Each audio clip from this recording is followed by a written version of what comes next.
Hello and welcome to Conversations with the Voice of Reason. I'm your host, Benjamin Boyce, and today's conversant is Erick Hayden. He's an actor along with Sam Hyde, Charls Carrol, and Nick Rochefort in $1 Million Extreme, World Peace 1 and 2. I stumbled upon their clips of their sketches and was blown away by Erick's utterly sincere performance that is still totally comical. And I've been watching certain clips on repeat since they dropped a few months ago. And I reached out to him to have him on and talk about his life as a contractor and an actor and his views on the world. So this is just a hangout stream, more or less. You can find Erick and Charls Carrol every week on the Palace podcast. He also runs a YouTube channel called Construction God, which is him doing paving work. It's not paving work. It's like horizontal bricking for driveways. It's a very niche product, but they're fun to watch anyways. And also check them out on $1 Million Extreme at mde.tv. Without further ado, here is Erick Hayden. So what's up? Nothing much, man. A whole heck of a lot's going on right now. It kind of is a lot, isn't it? This week was insane. A little bit too much. It's like a lot to talk about. Now we've got material. Is that what? Yeah, I guess so. That's the weird thing about this world right now, especially in our line of work. I know you do other stuff in the real world, but everything just turns into material. It happens and then it's material. Oh, trust me. It's hit me too hard, honestly. So I actually normally I ignore all this stuff. I don't even get into it on purpose because I don't want to destroy my mind with how rough this world is. So yeah, why this thing? I don't know. I have no idea why I'm hurt so much, but it hurts. I agree with you. I can't put my finger on it totally, but I was just talking to Charles on the Palace. We just recorded a podcast before this, and I can't put my finger on it either. But I immediately thought about being a father and having young kids. So, I mean, everything that kicks around this whole subject, like usual, I don't pay attention to, but I do hurt when I see something like this. Just first off, it's right in your face. I didn't want to see that crap. I always avoid it. I never look for that stuff. But yeah, it was right in my face. And I immediately thought about being a dad with younger kids, and that hurts right off the bat. So, I mean, aside from that, I just think it's sad. And I also think the response from certain people bothers me too. Yeah. But, yeah. You know, I don't think you should ever walk over a man's grave, no matter who you are. So yeah. Any man's grave, like Mao or Stalin, are there outliers? Well, I mean, I can look at all them and you could delve really deep into all the crap, but I stay out of all of that shit. I don't pay attention to much what's going on around the world because there's enough to worry about inside my own inner circle and my family and my own work, man. I stay busy doing construction most of the time. So I'm pretty much can you swear on this or are you trying to avoid it? You're good. We're past the cutoff. We had 20 minutes of tech support, so YouTube's just gonna. Okay, nice. You're gonna keep it all in. My struggles. Mein Kampf. Yeah, but anyway, so I mean, I got enough shit to worry about in my real life to really get too deep in that stuff. But what's your take on it all? Well, it really depends on the context of it. I did a little response video yesterday because I was really surprised. I don't know Charlie Kirk. I would say I'm probably to the right of him. And I want to get your take on context and know what language to use, but I'll just use the word right now. So I saw him as like this very moderate guy. Yeah. And processing it, there's the fatherhood, the family issue, but it really hits me personally because my entire worldly life, like on the internet, is all based on conversation. Sure. And all of his work is based on just conversation, like this primary value of being able to talk through things and make things make sense. And to watch his throat, like that one organ that allows all this stuff to happen, be destroyed, and his life go out through that area. It was just... Right. So it hit you personally because you guys, I mean, you obviously associate your life with his a little bit as far as like, that's how you... I didn't think so, but I think that's part of the reason why. Yeah. But there's something else going on. I think I think it's something much deeper. I remember 9/11 happening, and this is on some level, this is really weird to say.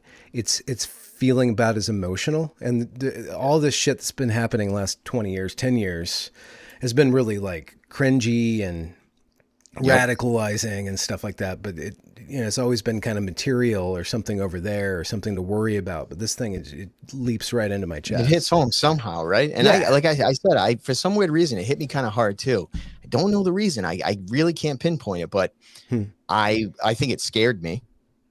I guess that's one thing. Yeah. I mean, it just the idea that, I guess, when you physically see something happen like that, probably makes you think things are more possible than you'd like to believe.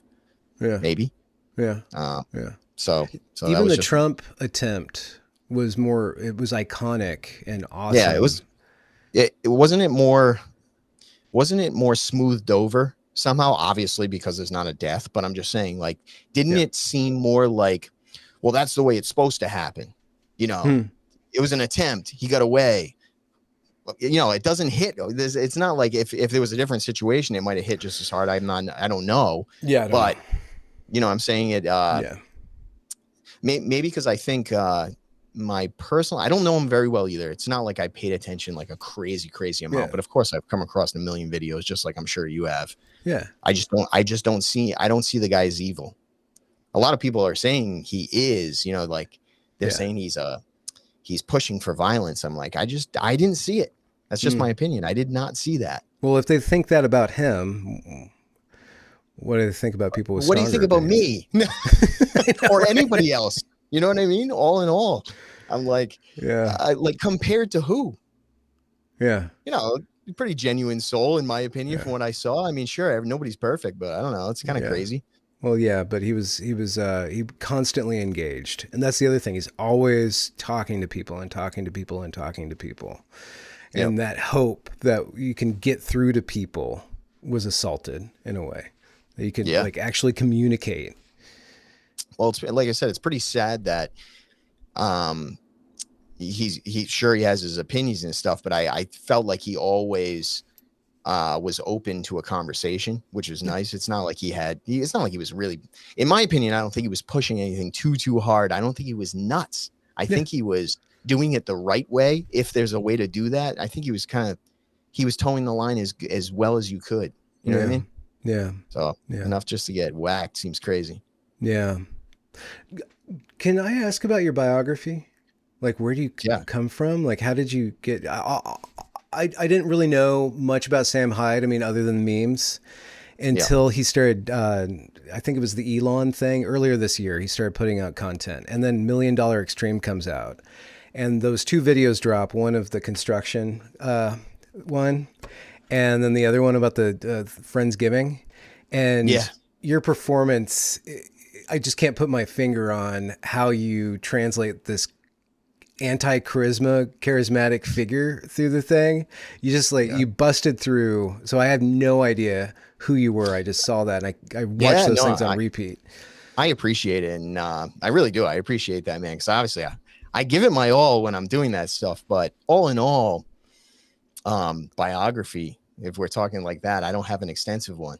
Yeah. So I mean, I kind of feel like the whole group, Charles, me, or at least the actors, like the main actors, me, Charles, we got Roachford, and we got Sam, right? All of us, I think, are not your average actors, meaning that we all come from, Charles has done some training, and I'm sure the other guys too. They've done that stuff too. But I'm a construction guy my whole life, and they pull me in. As far as like the first season, World Peace comes around, and I was happy as hell just to have some fun with it. But they called me down to Atlanta, and I flew down there and I did some stuff, and some of the shit hit decent, which I would just hope. But I mean, that was like, why did they finger you? I mean, bring you on board. Sure. Going back, Charles and I think this would be 07, 08. We jumped on YouTube and we started making skits and sketches. It was under Black Country and Joy. Okay. So if you look that up at some point, I'm sure some of the stuff still exists. But that was the beginning of us trying to fuck around, have fun. and try to make people laugh in an absurd way. You know, it wasn't your average Yeah. jokey SNL type sketches. Yeah. They were No, weird. there's a You know? flavor to what you guys do that's very. Somebody was trying to categorize this what you guys produce as post-ironic, which is kind of an academic term, but it's really difficult to tell where the line is that you're pushing and how you Yes. choose that line to push. Like how do you that line is what you're gonna lean Well, into. in my opinion, a lot of the sketches get overanalyzed. Really, like, and they Yeah. should be, because the people that are really writing them, they're not so much me. They call me in as an actor, and I probably am very different than the rest of the other three. Yeah. So in a weird way, I can categorize myself as the normal guy. Yeah, the normie. And sure, maybe a little intense or something in certain, sketches or something like that. But that's just because I live an intense life, I suppose. But Yeah. but those guys are the comedians. I don't consider myself a comedian, even though it comes off that way. There's a void to fill in these sketches, and if you just have three hilarious guys, I think it's tough to push what you're writing. So I usually fill that void if I can. At the first season, I only did it a couple times. This season, they gave me a lot more roles to play, and I had a lot of fun with it. And I think it went over well. People like the stuff that came out, not from me. I'm just saying, all in all, I think the season went well. Yeah. And so after doing some stuff with Charles way back in the day, you guys Sam met in and Nick college or like? Oh no, Charles I've known since 6th grade. Okay, yeah. And then Nick Roachford I've known since 7th grade. So you have to understand like a lifelong friendship and how well we know each other, which hopefully translates into the acting. But yeah, like real trust, or at least understanding really slight cues and. Exactly, like you know where the other one's going before they're going there, so it it's easy. But when you have your go on, sorry. No, please go ahead. Well, you have your own kind of channel. It's just Construction God.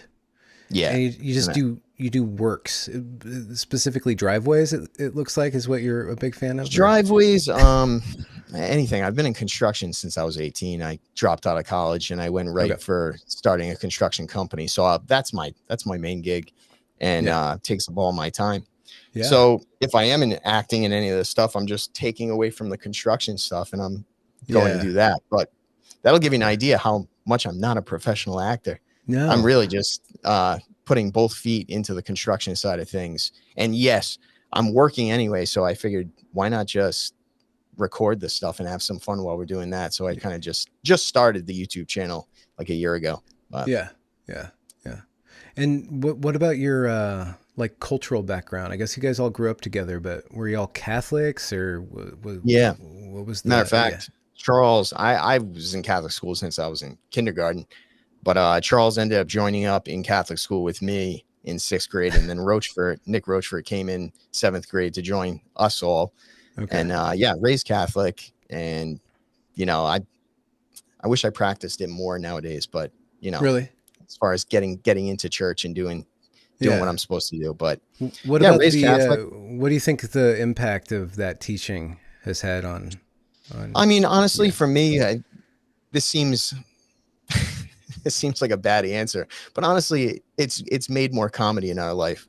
I mean, in reality, like to pull from that background, which is just kind of a joke Catholic school upbringing. Sure, I can carry the morals and everything from that, and I believe all of that. But it's really just made for more comedy as far as how we write things, and how do you think? I don't know. Just because I think the public school setting wrecks you more, and how could I put this into words? It's very close knit when you're in a Catholic school that's small. So you end up knowing each other like brothers.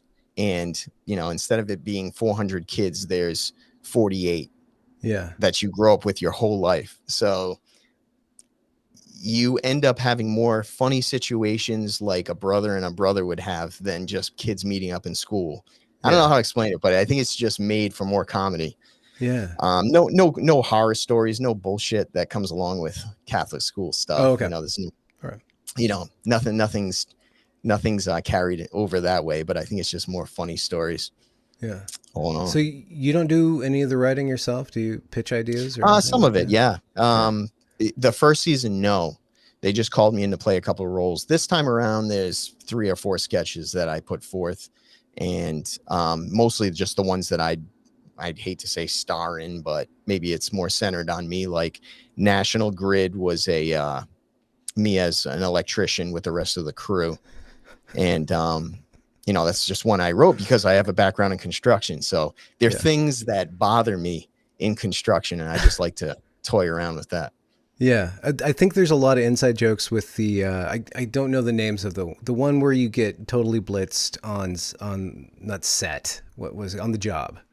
Is that what do you call that one? Yes, yeah, that's Fix It, Fix it. maybe. Yeah, Fix It with Erick Hayden. yeah, Yeah, which is me as a construction host of a show, more or yeah, less. But everyone's just saying like it's too relatable, and it's relatable because this is my real background, and I'm yeah, around, construction guys, contractors for 20 plus years. So everyone's just saying, wow, holy shit. Everyone thinks this is a joke, but this is reality. And it is true. I mean, that's just how we are. So I'm just I'm exaggerating things, but, yeah, I'm just having a lot of fun with it. I think the takeaway from all this shit is when people write things in this group of, you write things, but they're much more like outlines. And when you yeah, get there, you can play a different role than you ever were thinking the night before, saying, all right, how do I make this funny? yeah. You get there and it's a complete different setting. It's a complete different situation. And you have to just improv your way through this stuff. And I think um, I think we've taken pride in how good our improv skills are when we all get together. But like I said, we've known each other for a long time, so we're not showing up, Yeah, yeah. you know, There's cold something feet. about the sketches that is, I think people overanalyze it because they can't quite put their finger on why this is almost funny and then really funny and then disturbing, and Sure. there's like these Yeah. lines, like it feels like you're doing something you're not supposed to, but nobody can tell you how you're violating like social norms or something like that. So you guys Just like just keep on, do you practice and you just go? It's all intuition, so I'm sure there's really no way to.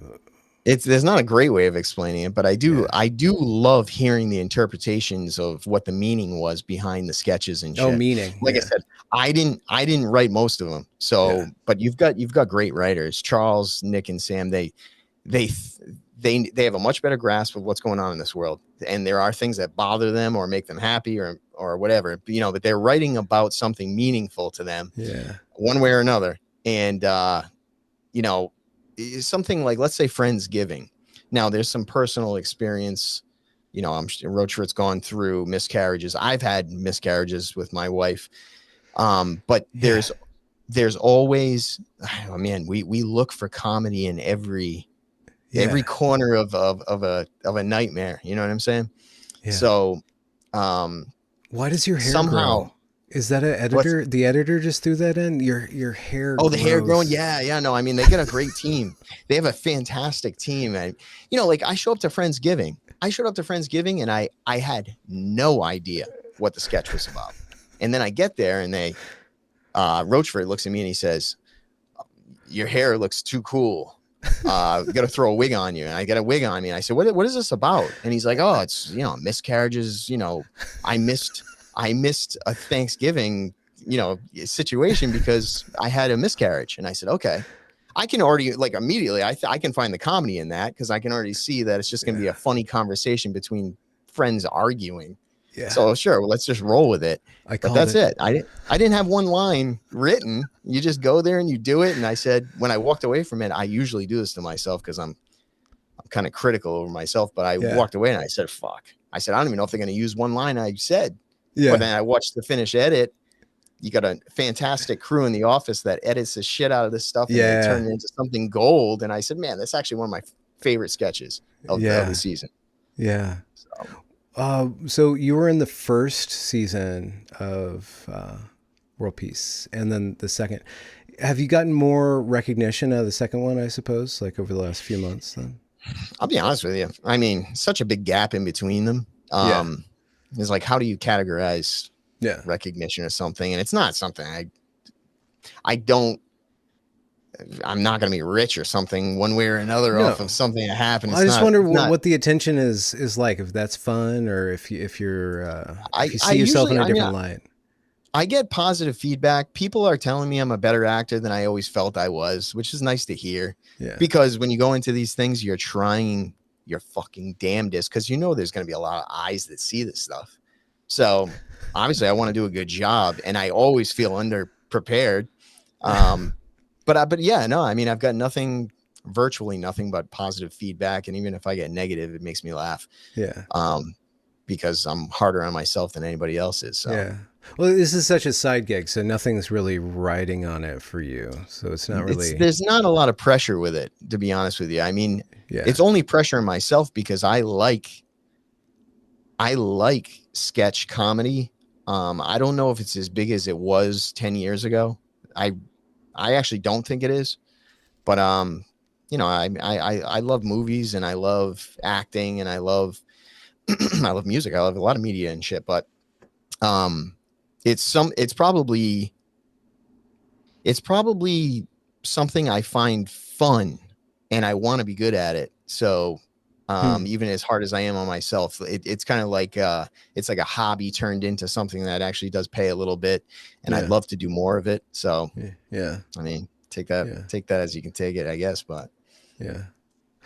What about all these podcasts, like people coming on and asking for your opinion about political assassinations? And I'm not good at it. No. You know what? So the podcast that I'm on is The Palace, right? And I'm with the co-host Charls. Yeah. And Charls is an educated, smart guy. And I just like I am acting in these sketches, I am a normie retard. But in reality, Charles educates me the whole time. So there's something going on and I don't have a good grasp on it. And he explains it to me and gets my normie reaction. Yeah. And that's the give and take back and forth. So when I get questions, I mean, usually they're over my head. That's the reality of it. But I mean, I avoid seeing the horror in this world. But when people are, I'm always open to see like a conspiracy theory or something. I find it really interesting. I just don't go on the internet searching for it all day. Okay. Yeah. You know what I mean? Yeah. What is I guess, so you just let the world handle the world. Do you have a political position? I mean, if, like you said, there's fine lines to everything, but if anything, I'm sure I lean right. Yeah. You know,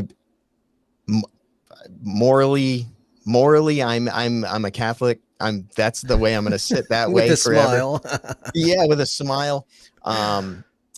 When it comes to politics, I don't believe a lot of it. And it's, I think I hate being pessimistic through all of this, but there's not a great answer to any problems. Okay. And I would just say that whoever the hell is in power for probably the wrong reasons. And that's sad. And it doesn't matter which side you're on. Yeah. You know, I mean, I'm not devastated or anything, but I usually try concentrating just on my family and friends, keeping it nice and tight and not worrying about things I can't control. It's really the case. Yeah. And doing construction. And I'm just trying to pay the bills, brother. Yeah. How what decade are you in? I don't want to be rude, but you're not a woman, so you don't. Oh, no, I'm 41. Age. You're 41. Oh, yeah. Yeah, 41. Okay. How's your body holding up? 23 years of construction? Yeah, 23. Yeah, just about 23. Almost. Yeah, no, I mean, the body's killing me.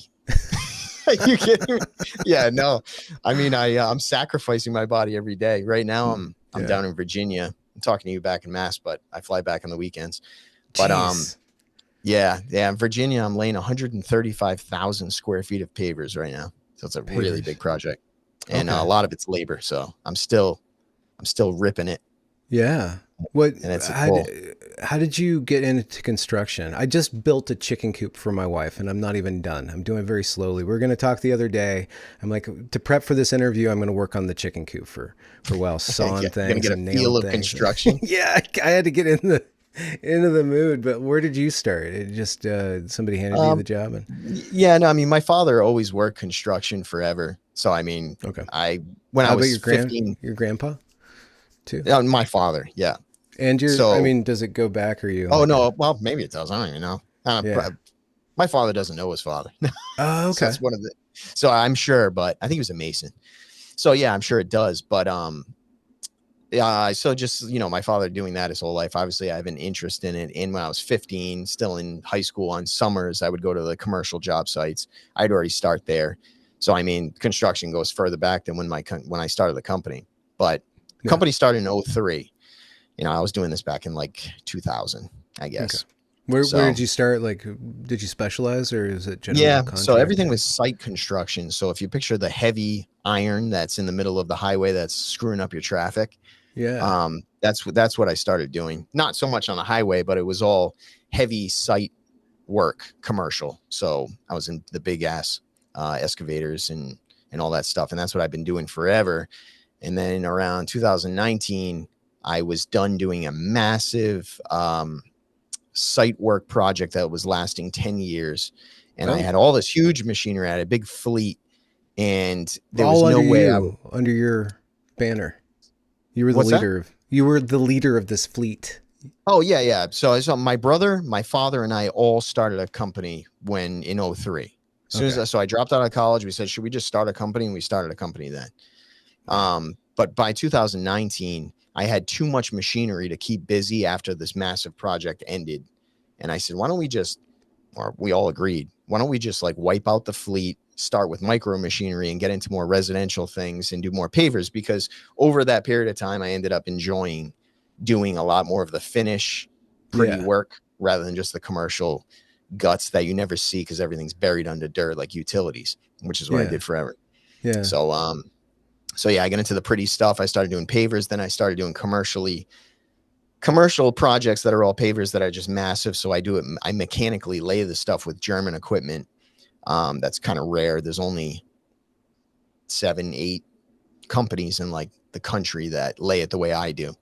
Yeah. So So I a just do some paver is odd just stuff. it's a fancy road or a small Yeah. section. So I mean, so people would say a brick. A brick is something that you're stacking. Yeah. Pavers are something that pave a road. So Okay. you're Yeah. actually, It's you would drive horizontal. vehicles on it. Yeah, exactly. Right. Yeah. Slab Okay. version of Yeah. pavers to get technical. But Yeah. so yeah, so that's what I primarily do now. But of course I can still do site stuff. So I did it for Yeah. 2 effing decades.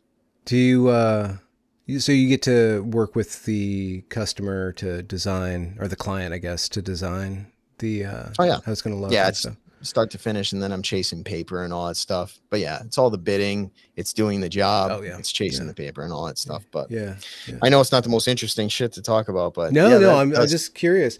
Do you have like one of those remodelers homes where everything is kind of half done? You go me. out and Yeah, because you never take care of your own stuff yeah. first. Yeah, I do actually. I can't tell you. I installed an in-ground pool, and of course I'm into pavers, so there's like a lot of hardscaping side of things, but everything was like a piecemeal shitty looking project for 2 years. But I actually just completed it like a month ago finally, and it's like at the end of a pool season, right? So it's not even Yeah. worth a damn. Well, it'll be But good next year, I guess. And yeah. nothing terrible And what are you, happens. like, West Coast? Does it never get cold over there? Oh, you know what? I just moved from Western Washington, north of Seattle, to Spokane, which is just on the Idaho border. So it's a totally different climate. And we just moved this summer. So it's a lot hotter, a lot drier. I have no idea what the winter is going to be like, but it'll be Are you snowy and happy out cold. there? It feels a lot different. I was over in the I guess the wetlands for a long time, about 10 years and stuff, Portland, Seattle area. Yeah. And now it's It's just a different expensive over there, climate. isn't So it? that's kind of why we moved. We could Yeah. actually afford a house and stuff. So it's interesting. I don't know. So I have a few months I haven't sweat so much, and I can't remember. I grew up in California. Isn't it ridiculous how you can leave one area and be like scraping by, and then you go to a different area and you're a fucking millionaire. Well, yeah, I mean, but yeah. Isn't it crazy? I guess so. Yeah, I don't know. Do you move around a lot, or you're a homeboy? I am. I mean, I move around a lot for work, but yeah, no, I'm just, I've always, honestly, I will never move out of New England. I love it. Yeah. You can't beat New England. If anything, you should just pack up and go there. I don't know about that. I visited Boston once. It just like the roads. Well, Boston and sucks. Okay, does Boston, it? All right. Oh God, I never go to Boston. Well, I have to for work, but besides that, no, I going to Boston is every single time I drive there, I say to myself, I'll never come here again. I always fly out of Providence because I won't go into Boston. It's just such a nightmare. It sucks. Yeah, yeah. Are you a family man? I can't tell by that's your. all I care. That's all I care. I love. Yeah. I mean, that's what I think everybody should concentrate on. I think the world would be a good place. Yeah. What's the biggest deal about being a father for you? Did that change you much? Or yeah, 100%. I mean, should change me for being healthier, but that's probably not the case. But honestly, like everything before this, I would not care about the future. But as soon as they came along, I'm going to work it down to the bones, no matter what I do now, and it's just setting them up. That's all. That's my main focus. So I'm just going to set them up as much as I can before I blast. Blast. Well, hopefully not blast, but you know, before I zip out of this situation. Did you? Was it easy to be a dad, or did you have to really rethink things, or it gave you a better context for who? Well, I had one son a while ago, and then I have two brand new twins. I say brand new, but yeah. That's a learning curve. I mean, that'll smarten you up. That's some smart sperm you got there, unless it was the eggy kind. No. This is all natural, but this was a learning curve. I didn't expect to get twins, but I'm happy I have them, and now they're starting to really show some personality. So now that's when it hits home. 16 months or something like that. Yeah, literally, yeah. Okay. They are. 15 months.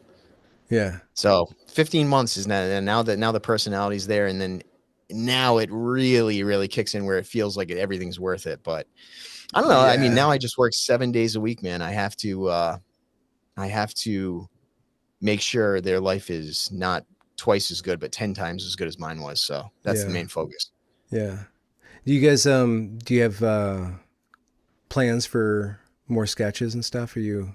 Oh yeah, I think that's gonna be kicking on. So I don't know if you know the background with Extreme Peace, but we had an investor down in Texas that Sam and Nick ended up getting in touch with, and they figured out something. They worked it out between each other, and then Nick called me and called Charles and said, "You guys want to do it again?" Yeah, of course I do. I leapt at it. Because I really do find it to be the most fun thing in the world. I don't know if I would ever act. No, I will act for other people, I guess. I mean, even though it seems like I hate taking ownership for any of this crap, because I really don't think it's mine at all. But I will act with other people. But I'm fearful that I won't enjoy it as much. If you're not with your crew. Yeah, the crew I've been with for a long time, and I'm really comfortable with that. And I think we put out the best comedy in the world. I really have so much faith in it. But anyway, so they link up with that person. He calls me. I jump in both feet.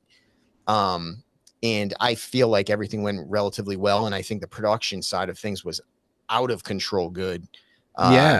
It's startling for something that's not mainstream at all. Independently funded is something that doesn't happen on that level. No. So I couldn't be happier with the end result. Yeah. Sam and Charles ran the whole thing. They probably brought in other producers and stuff, but it's a phenomenal piece of work just on the technical level.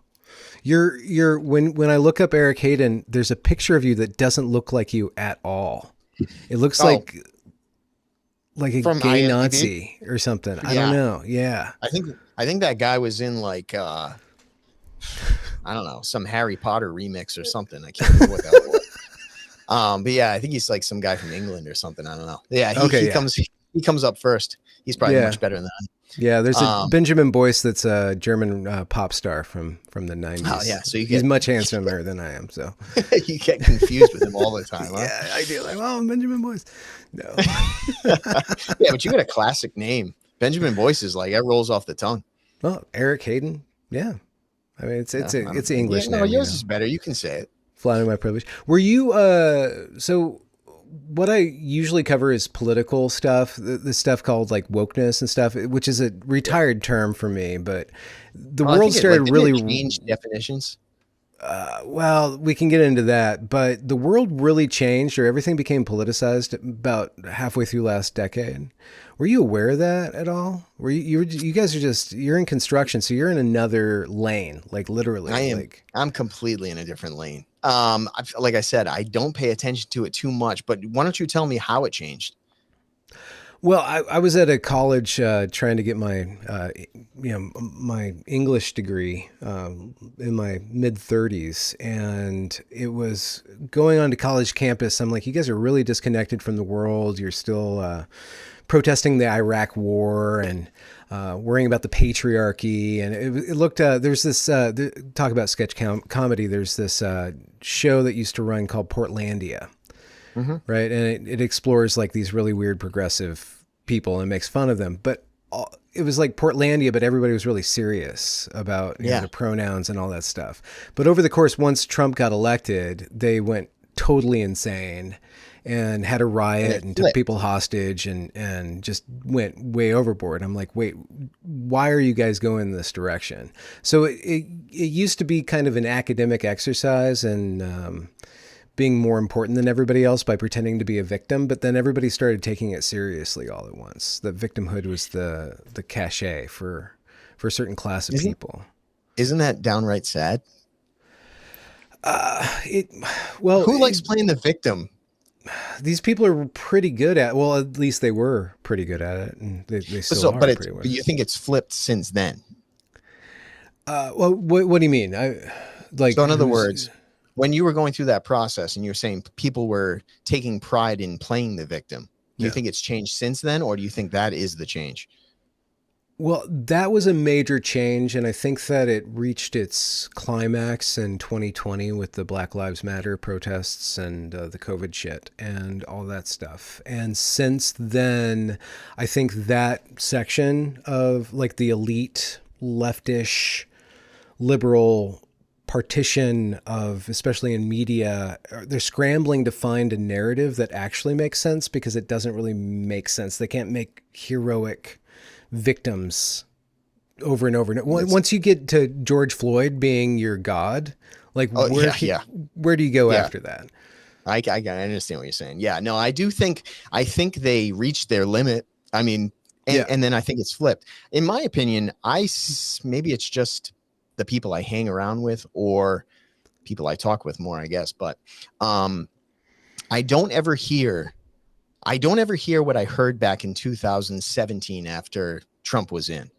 In other words, we got our show canceled right away in World Peace, right? It gets canceled immediately. In 2017? I think it was 2017. I'm pretty sure it came out in 2016. But more or less, what got us canceled was nobody believed Trump was going to get in office. Well, obviously, right? And we had a killer show that had unbelievable ratings. I mean, it was getting more views than anything else on Adult Swim, and it's our first season. It was going fantastic. That's fine to go fantastic during a time where everything should go to the left. It's okay to be like popular as long as the tide isn't pulling you in the same direction. Yeah. So as soon as Trump gets elected, everybody flips the switch saying, all right, things are going too far and these guys are out because they are, I guess, publicly for Trump. So were you apolitical at that point, or? I mean, there's politics that leaks through, but it's masked under so much layers of. Yeah. I mean, how could you ever? Exactly. So, I mean, like, you have no choice but to make comedy on something that is so in your face. It's like a topical thing. Right. Yeah. So of course why not pick a side and then have some fun with it? So It's not like anybody's radical over here. That's never been the case. And everybody around here kind of, I would only be speaking for myself. I can't speak for anybody else, but I do think relatively everything's a joke. Like I guess, where we were saying earlier, like mainly, I don't believe anything holds water. I just think it's a big orchestrated script, all in all. So I'm going to have fun writing my own script when it comes to that crap and acting it out that way. So of course we join aside, we get our show canceled, which is crazy because Mike Lazo, I don't want to give him a wrong title, but we'll call him, he's the president of Adult Swim. He was calling for an extra 100 episodes. You know, we only had 6 episodes for the first season. He was like, you guys are it. It's going to happen, right? Wow. And he was calling for like an extra 100 episodes over 10 years. And you guys are on fire. This was amazing. And then probably 16 hours later, he's like, yeah, show's canceled. And that's because Trump got in and things get a little squirrely. There's a lot of other crap that goes along with it. It's not a big deal because just like that is not worth talking about, I guess. TV ended up being dead anyway. It was it would have been smarter for us to quit at the time, probably, and just, you know, go do it independently from there. Because I mean, maybe it was a good thing. Maybe it gave you more material, or at least put you guys. I mean, talk about the victim. I mean, put you guys as the underdog on one level of like you guys get cast out and you come back. The comeback kid story, but it probably taught you something about not just the industry as far as what the consumers think the industry is, but how that whole beast operates. Yeah, I think the whole thing is a beast, Benjamin. That's exactly what I mean.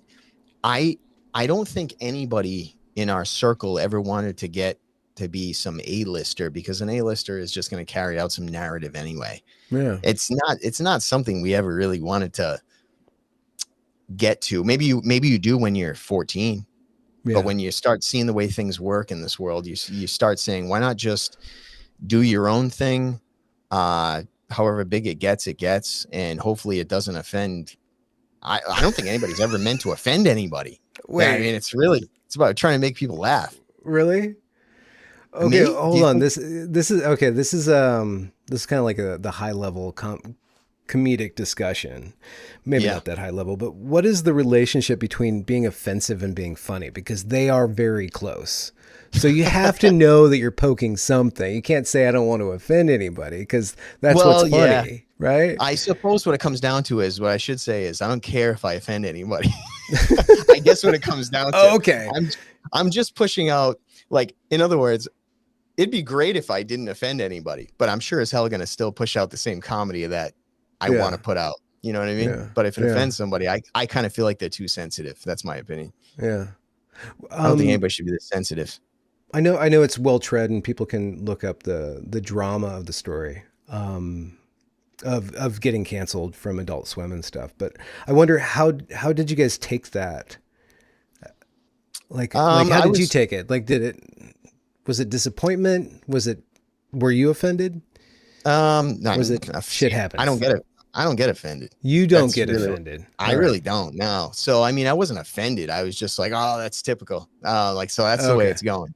You know, it's kind of like, oh, it's just one more reason to realize that even though you could be the best, I'm going to say that we could be the best out there pushing out, you know, our style of comedy or something. And it doesn't matter. It's just, there is a big machine. There's a beast, like you put it, that's going to control that situation. And if you're not going to do it independently, you're in deep shit, because you got to follow the rules, and you better be pushing forward what they're asking you to. If you don't, then you're going to get cast out.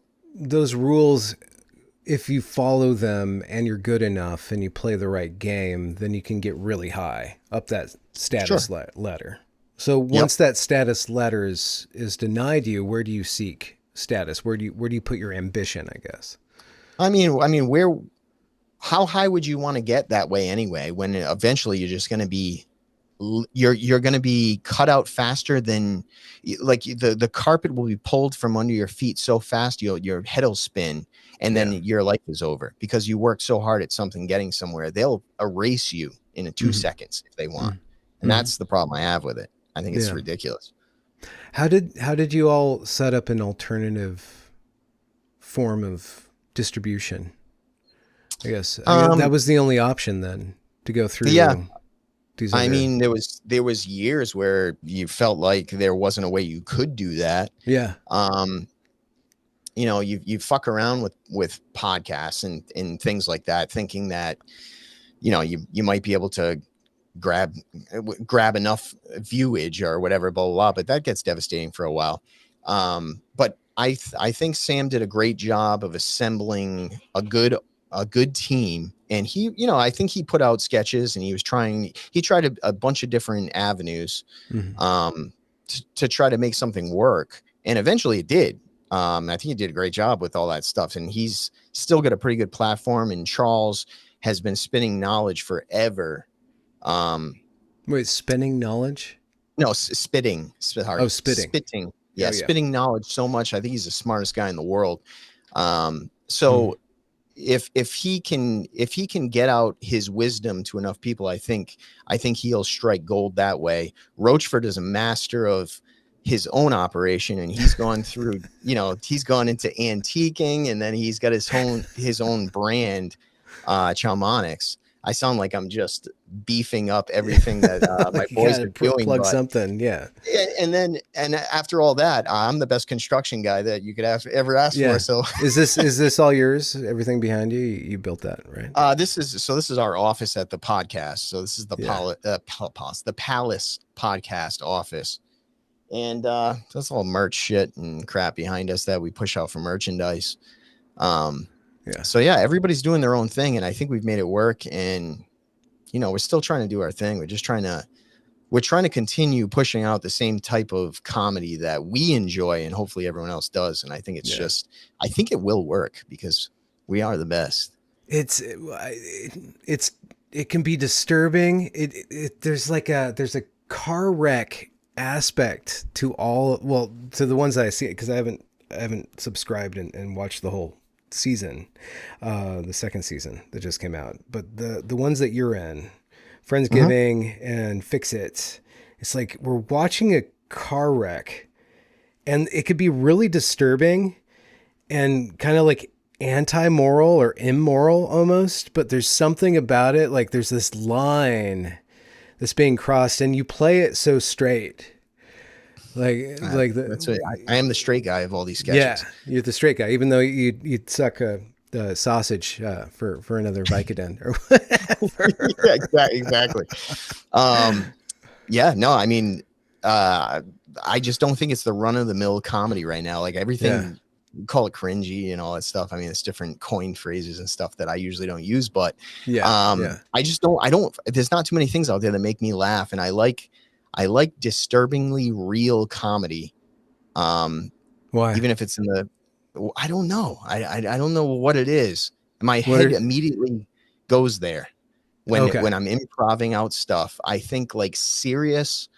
Or if I'm in a bar and there's a serious situation, I'm going to find more comedy in that. If some idiot's up there doing stand up, I don't find that funny. I don't know why. Yeah. I just find like someone going through something real is more funny than telling jokes. You know, I think an aspect of it that you brought up earlier that makes your work so unique is that instead of being influenced, I'm sure there's all these influences of like sketches and comedians and real life events that you guys draw from, but you've kind of honed in on what you guys find is funny. So you're kind of influencing each other. And so it's not an echo chamber, which would be one way to disparage it, but it is it's like watching these guys that have had these inside jokes from the time they were in sixth grade. 100% right. Going back over them. And so that's why I think we leave a lot of it up to the improv, because you can have an outline for a sketch, but in reality, what's going through my head, everybody else's heads when we're acting is how can I make the other guy laugh? Meaning like break character. Yeah. That's our main focus. Every time we're doing something, I'm trying to find a line in my head and deliver it correctly where the other guy can't keep a straight face. And after you do that, you know, during set time, I think if not to say everything's kept, of course, there's things that are discarded, but Yeah. if you do that enough, you're going to get a dynamite piece out of it. And again, if I'm saying something so offensive and shitty to a friend and I'm disguising it as sympathetic, it's ridiculous to the point where the guy can't keep a straight face. So that's what I try to do. I'm thinking that Friendsgiving. What was your line? I called it. I called Yeah, it. so like that. Yeah, something like that. Like, who the hell calls someone to go through that? Like, that is something that someone can't keep a straight face after you say. That's what you strive to search for, those lines. And yeah, that's what goes through your head when you're going through these sketches. And if Well, you with get enough of those those lines, sketches, you guys had those females or the actresses sure. on. How did they handle you guys trying to break each other's character? Were they? Did they? In that one Yeah. sketch, I actually think they handled it fantastic. Yeah. They were really good. I think that's been a conversation we've had with the director, Alex Schultz, and we were impressed. We were impressed with those actresses because well, first off, they didn't say much. It wasn't really their role to, but they were carrying out the right facial expressions, and they were agreeing with me when I'm saying something so outlandish. You know what I mean? Like, my quote unquote wife was backing me up when I'm saying stupid shit like that. And I thought that was pretty good. I think she was on top of it. So yeah, when you're hiring actresses and you have no idea what they're capable of, sometimes you strike gold. Yeah. Since the statute of limitations is probably up for 6th grade, 7th grade, what kind of trouble did you guys get into? Oh God, back in the day. Yeah. And mostly just disturbing. It's not like Would you have been in Antifa or something like that? Any like political actions or something? No, I don't think we ever really got into that crap. We were mostly just again trying to make the other person laugh to the point of us all getting suspended. Like, you Okay. take it to another level. And there was never a teacher that liked me after 5th grade for the rest of my life. And I barely graduated high school because of how much turmoil I was in. Man. And I think everybody shared the same situation. So maybe that just drives. Yeah. Nothing crazy, but nobody liked us. Yeah, no, I could see. Yeah, that's the interesting thing about being canceled by Adult Swim. That's where the class clowns are supposed to end up. But you guys outclass clown the class clowns. I think so. Yeah, I think it got out of control. There's just too many verbal lashings to even recall. But no, there's too many times. Charles, I always think whenever I'm getting, this is a good friend. So whenever I'm getting my ass kicked by some teacher or something, I've got Charles to back me up, and he ends up always getting kicked out of class because he's defending me from across the classroom. He's just good. He's your public defender. Yeah, more or less. Like, he's always screaming in the other side of the room, like, fucking ridiculous. And then Charles, get the fuck out of here. It was one of those type things. But that was an everyday situation that seemed to never end. Wow. Nothing crazy. Just being retarded back then. Yeah. So is there a season 3 in the works? I don't know what the NDA is on this. All things point towards yes. Yeah. There's the meeting room. So we all have to, in the meantime, we all have to collect as many sketch ideas as we can. And then at some point very soon, I think very soon, we're all going to get together and we're going to have a meeting, and we're just going to put forth all our sketch ideas. And then you start weeding out the fat. Yeah. It's more or less is a similar situation to where if I was going to get a pilot for somebody and some network, and then you go there and you pitch these ideas and you see how they hit. We all do that to each other. Yeah. And see what the reaction is from the group, and then you just pick and choose what you want to do. Do you guys have outside? I guess you bring in other directors and stuff to keep you guys from circle jerking, I guess, too far away from what other people would get. You don't really delve out. So the first season was shot, director was Andy Roos, and this time was Alex Schultz. And I don't see anything changing. I I mean, more or less, the director's going to keep all those assholes in line, right? That's like half the thing. But I mean, really, they carry the day. So you make sure you get some stuff shot and everything's done correctly. But this isn't a Hollywood set, and the budget isn't $48 million. So you got to keep your head in the game, and everybody contributes. Yeah. The whole day through. I'm not just an actor there. I'm gonna have to run in quick and get napkins because we're out of napkins, and then I run back and we got to set up all the chairs and then move lights and shit. You got to do a lot of stuff when it's independently funded. Yeah. I keep on wanting to ask what's next, but everything that's next is in process and stuff. Yeah, there's talks of filming with other people. I don't even know how much I can even say about that stuff, but oh, cool. Yeah, there's opportunities for that, and I do think it's going to happen. They're just talking to different production companies, so I think I'll be involved in that. Charles most likely definitely will be. But for now, it's much more profitable for me to always be concentrating on construction. Yeah. To be honest with you, it's my play. That's how I really pay my bills, and I have to make sure I keep that priority. But I'll always jump in, and it's basically any invitation I get from the same crew I've always worked with, I'll always take. But going forward, there's been a couple other invitations that I think I would have fun doing. Yeah. They're still friends, the people I've known for a while. So I should see what a different set feels like. Is the economy good for you? I guess there's always more roads to be paved and stuff, right? So you're not a want for work. No, I turn down work every single day. Things are great. I could check out 8 jobs a week that I don't do because I just can't fit it in. So I mean, things are actually going really, really good. I probably should expand my business, but I just don't care to. I'm too much of an intense asshole to let other people run the jobs. I just can't do it. So I'm gonna keep my head in the game over there. And you run kind of I don't want to say rinky dink. That sounds like it's not like big, word, but your construction god. It's just somebody showing up.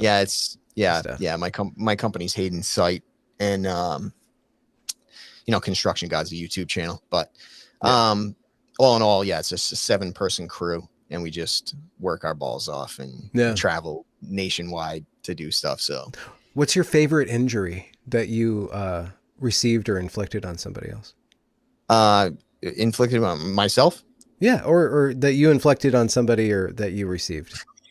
I don't know how many people I've hurt. I try not to do that, but I've hurt myself plenty. I mean, I've had nails go all the way through my feet, in one and out the other. I've had my thumb almost completely chopped off.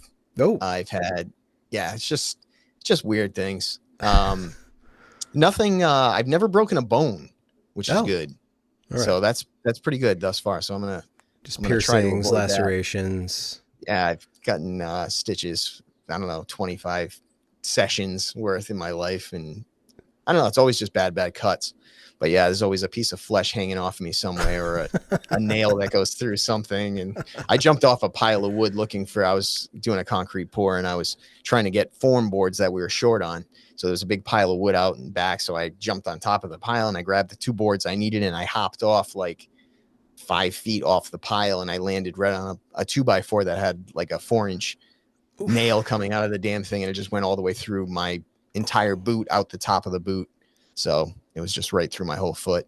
So I was kicking around the thing like a ski for a while. Did you cry? Or no, I had to finish the concrete pour, so I just went right to it. But my boot was completely full of blood up to like my mid shin. So it's pretty brutal, but it's all construction fun stuff. This is a stupid question, but when was the last time you cried over a physical injury?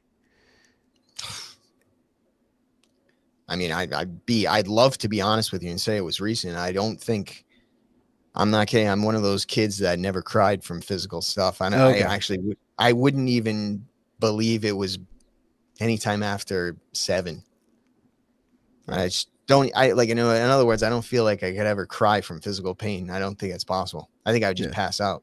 You probably laugh. You're quicker to laugh I would definitely laugh until I pass out. For real. I cry over emotional things. I mean, you could do that. 'Cause stuff is devastating, but no, not physical. What about you? Cried from a physical injury. Physical injury. Jeez. Yeah, it's been a while. The body is something different than the heart at this point. Yeah, for sure. I don't think I think I'd go into shock before it was. I'm not going to shed a tear over a pain. Yeah. Sounds crazy. Yeah, pain? No. I mean, other than, something meaningful, but the body isn't meaningful enough to make me be emotional about it. And I'm worried about my tooth, but I don't cry about it. I just worry about it. I just don't want to go to the dentist. Give it time. You'd be crying your eyes out over those teeth. No, this is probably coming. This is probably on its way. There was a time, look at this. Can you see that? Yeah. See that space? Yeah. I have a tooth missing. Give you an idea of pain. I don't remember crying through this, but it was probably the closest I could be. So I needed a root canal, and I went to my dentist, and they were closing, and the person that would get rid of it, and I was in so much pain, it was crazy. Yeah. They said, you got to go to this other office. I go to the office, and the person was so mad that I showed up after hours, but it was like a friend of the other dentist. I go there. They don't give me any Novocaine, nothing. So they're drilling through my whole tooth. They never gave me any Novocaine, nothing. And it was excruciating. I can't even imagine what I could compare it to.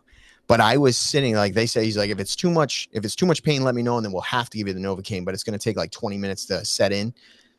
And I don't want to do that. So just let me know. As soon as he started going, I was like, I'm like, and he didn't stop. He's like, fuck him. Like, I'm just going to keep going through it until it's done. And it was like 5 minutes of the most excruciating pain. I just can't even explain how bad it was. Yeah. But that's about as close as I've come to shedding a tear. Yeah, but you were screaming, not crying. I was telling him, like, it's too much to bear. And it was like 5 minutes of that. And then I think after, I don't know, something, it's like there was some, it's like someone was trying to drag information out of me and just torturing me. It was out of control. I feel like I went through something horrible. Damn.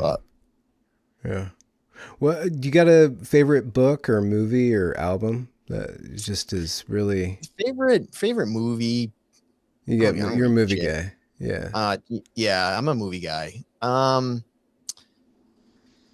Besides comedies, because comedies you can't even fucking say what they are. Are there comedies? Are there good comedies? There's not good. I mean, not since the original Happy Gilmore, honestly, like, it was really good. It really was good. It was like a perfectly written comedy. It was perfect. Yeah. I appreciate things like Big Lebowski would probably be the. It's good. That's very good. Do you think that's your favorite? Is that what you're saying? Well, if I'm trying to think of comedy, it's really hard because the category comedy is just full of crap. Well, I mean, that's what I mean. Like, how the hell can you say that's your favorite? It's like brutal, but I mean, Big Lebowski was really good. It's a really good movie. But I guess as far as, I hate everybody in there, but I am a fan. I'm like jumping on the bandwagon of Daniel Day-Lewis is that good of an actor. I really will say that he is. Gangs of New York was fantastic, and it's only because of his performance. The whole damn movie isn't the best, but I gotta say that's my favorite character of all time. I just think he aced it. I just really think he did. Yeah, and he probably deserved the award for that one instead of fucking. I think he got it for like There Will Be Blood, which I can appreciate, but I do think he's good. You know, that going back to the thought that you didn't finish about it switching, like the political win. I think you were saying that the political wins were switching, and then we got hung up on Comedy Central and Adult Swim or whatever. But it's going in a different direction, and you can see that by who is lionized and who's adored, and more villains are becoming more adored as time goes on. Like, and Daniel Day-Lewis he's a character you love, and even though he's evil, but you're like, actually, well, I wouldn't go that far, but I can see where he's coming from more and more. Well, put it this way. Just because this was a topic today, because we're talking about Charlie Kirk. Yeah. This is the piece of it that bothers me, is people's first responses to something so devastating, right? Now, if people are going to stand behind little snippets and quotes or something that he said at some point to villainize him. I think it's just so crazy because all in all, my opinion, I think he was pushing for peace more than most people. But again, to compare him against anybody else. But to your point, if you're going to adore villains in the situation, I find it crazy that people jump right to being the villain if siding with, well, he lived by the sword, died by the sword. Yeah. That type of response is my issue nowadays. And that's the only side of like villains that I have an issue with. Like, if you're jumping in on that, I don't want to say something like you're siding with the killer, because that's too much. But there's much more people that nowadays, since 2016 and all that crap, where people were just, I'm the victim, like you were saying. Mm-hmm. I think nowadays people are much more apt to just say, that's a sad thing that happened to Charlie Kirk. And then there's still a few people, which I have a real problem with, them jumping into statistics and reasons why he asked for it, quote unquote. And that fucking bothers me. Mm-hmm. Like, in this situation, I don't know how everybody doesn't just step back and say, that's sad. No buts, no bullshit. Just say it's sad and walk away. I don't care what side you're on. Yeah. It's fucking nuts. Well, everybody has to have an opinion. You're rewarded for having an opinion. Yeah. People say like the worst thing you could be is in the middle. Why not grab a side? And I'm like, well, in my opinion, on this one, don't pick a side. Just fucking shut your mouth and say it's sad. Yeah. Yeah. What makes you angry?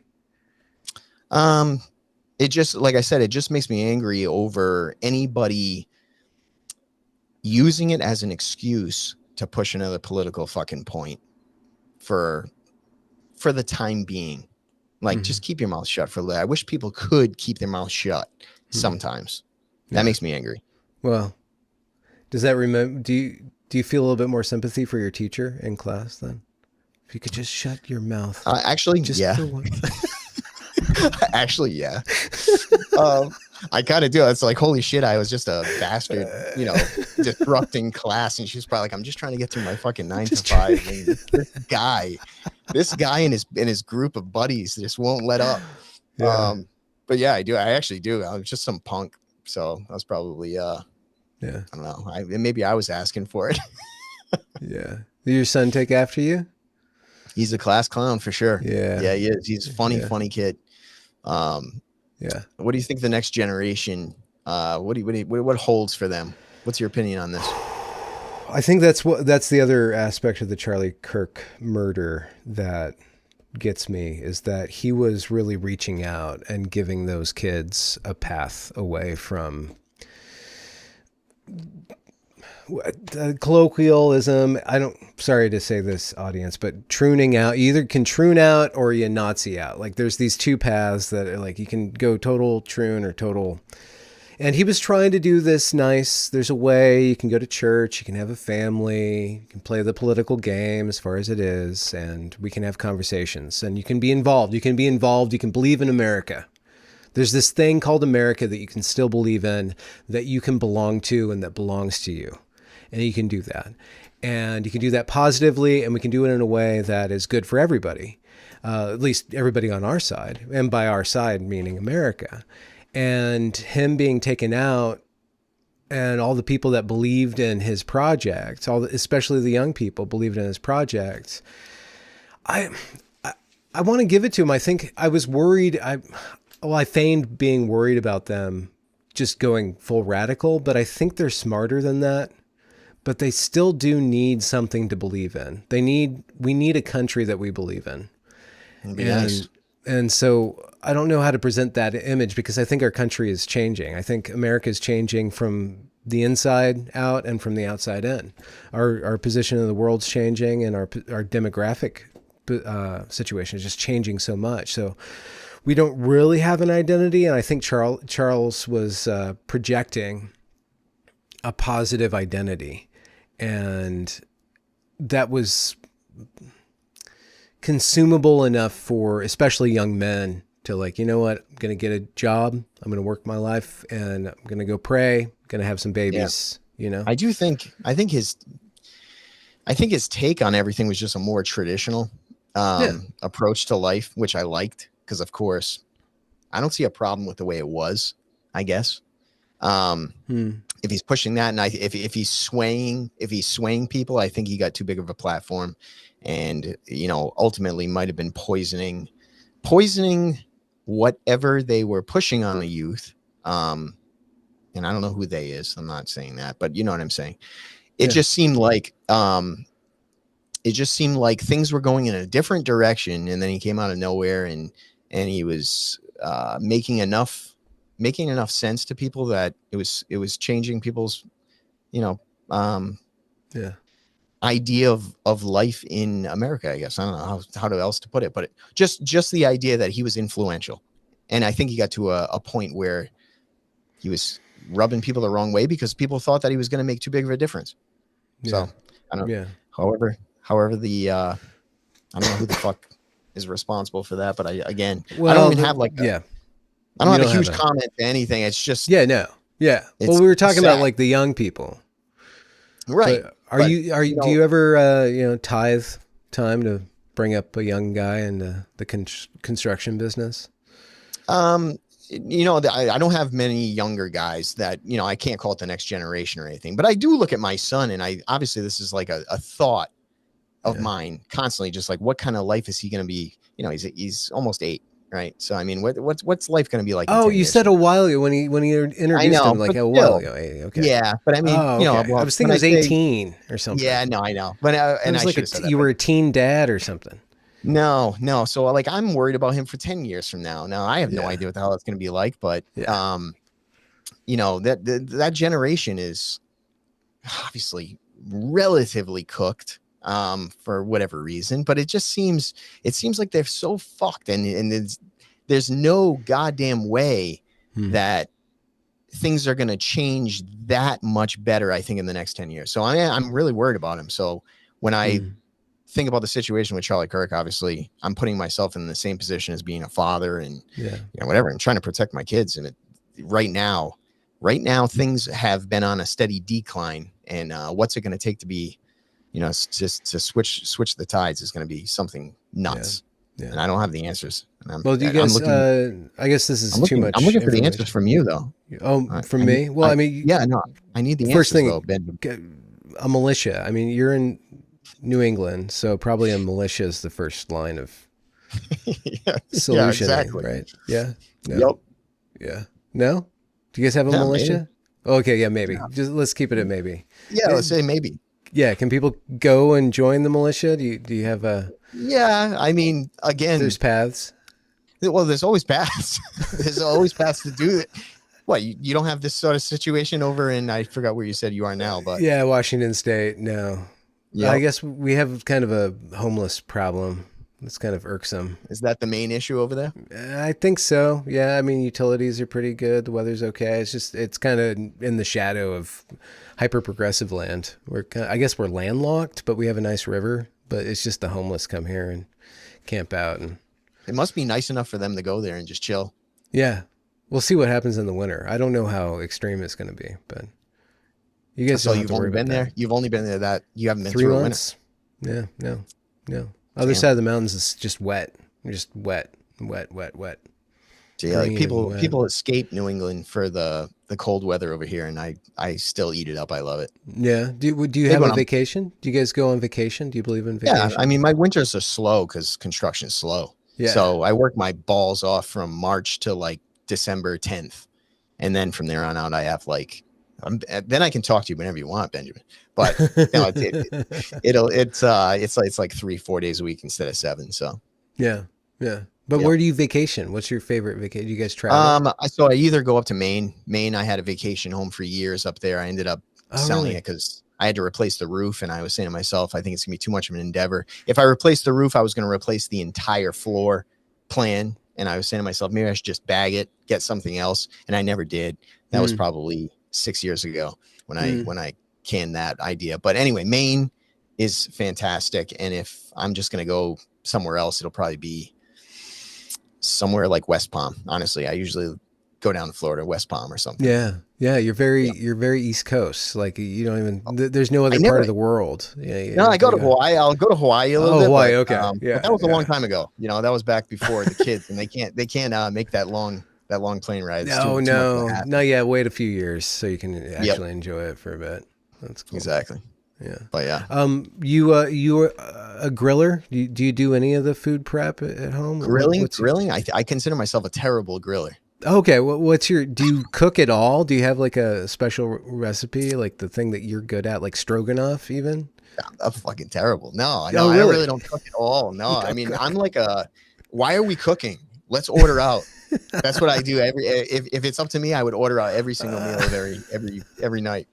They put me up for grilling every single time, and I think everybody's steaks are either raw or they're overcooked. And I got a Weber. I don't understand why it's not cooking. Really, I thought I could have swore like I sensed some grilling expertise like underneath the hood here. And I put a lot of pressure on myself when I'm doing it because I fucked it up so many times.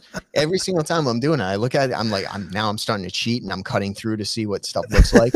And even though I cut 3 out of the 4 pieces, the 4th one's completely raw. When it comes out there, I can't figure it out, man. Well, it's a little too late. You're 41, so I guess I'm not gonna try this. No. Yeah, I gotta stick with what I'm good at. I mean, I give up on the grill. Yeah.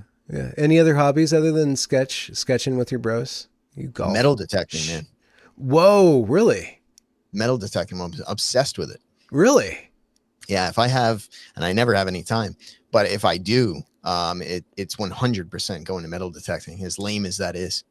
Well, no, in Northeast America, there's got to be artifacts all over the place. Pretty historic, yeah. I search for that any chance I can. What's the awesomest thing or things that you found? I found a George Washington inaugural button is my prize from digging. Wait, I mean, so it was a button worn when Washington.